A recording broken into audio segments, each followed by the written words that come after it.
Alors, la fusariose, c'est une maladie des céréales, plus particulièrement des épis. C'est une maladie en fait qui est un champignon qui attaque la céréale à paille au moment de la floraison, c'est-à-dire vers le mois de mai.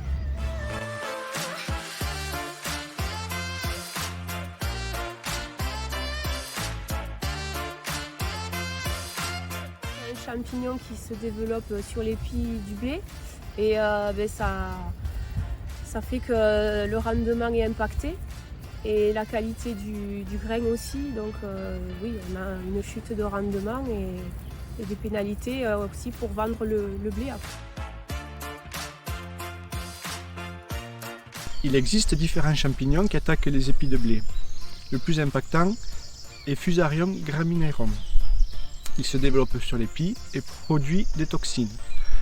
Ces toxines, on les retrouve dans le produit fini, que ce soit les pâtes, la semoule ou les farines pour l'alimentation animale. Ces toxines sont toxiques pour les humains et les animaux. Ils peuvent provoquer des diarrhées, des vomissements et sur du long terme des déficiences immunitaires.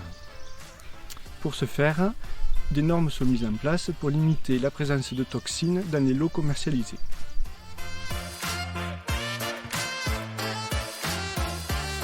Cette maladie intervient dans le cycle du blé au moment de la période de floraison qui commence aux alentours de début mai jusqu'en gros sur 4 ou 5 jours, voire une dizaine de jours.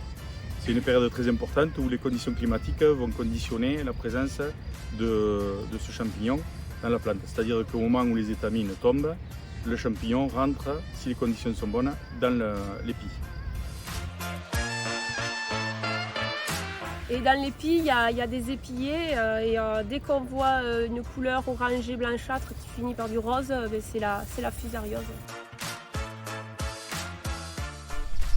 De ce fait, dans l'Aude, on peut trouver des conditions favorables au développement de ce champignon au moment de la floraison des blés, c'est-à-dire sur la première quinzaine de mai.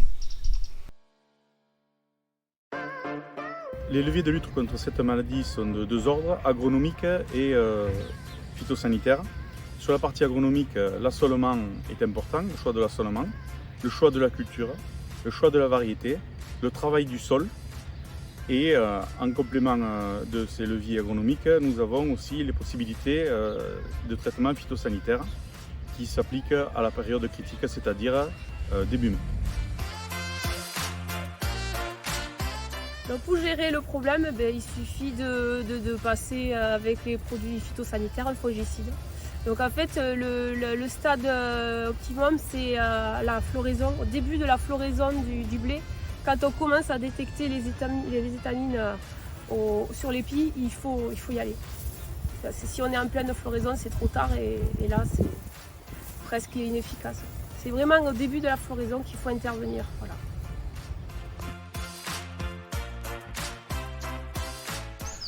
Aujourd'hui, la fusariose est gérée préventivement en combinant des leviers agronomiques, type la rotation, aux leviers chimiques. Puis ces leviers chimiques se résument à une seule famille, qui est de la famille des triazoles. Le fait de ne posséder que les triazoles pour gérer chimiquement la fusariose laisse planer une incertitude sur notre capacité à le maîtriser dans l'avenir. Pour préparer les solutions d'avenir, la recherche travaille actuellement sur différentes solutions, soit génétiques, en travaillant sur des variétés moins sensibles à la fusariose que les variétés actuelles, sur la chimie, en travaillant des produits chimiques moins impactants que les produits actuels et passés, et sur les biocontrôles, pour avoir des solutions efficaces, ce qui n'est pas le cas encore aujourd'hui.